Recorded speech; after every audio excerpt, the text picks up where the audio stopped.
The question today is, what does God look like? As we think about the scriptures in John chapter number 4, verse number 24, the Bible teaches us that God is a spirit, and therefore they that worship him must worship him in spirit and in truth.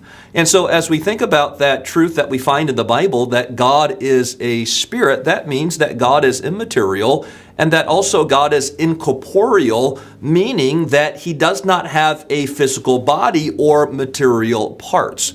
And therefore, as we think about that truth, there is nobody that can comprehend or understand the exact appearance of God. In John chapter 1, verse number 18, the Bible teaches that no man hath seen God. And so nobody knows the exact appearance of God, for God is a spirit. However, we do find in the Bible instances where the Bible is giving us description concerning the Lord and using physical parts. And as we think about those instances in the scriptures, that is a form or an expression to help us understand as finite men some different aspects concerning the nature and the character of God. But it does not mean that God actually has physical parts.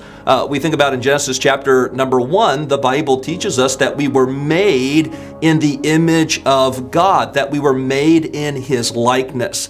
And so as we think about that portion of scripture in Genesis chapter number 1, it's not speaking about the fact that we were made in the physical likeness of God, but rather we were made in his likeness concerning his morality and his personal nature.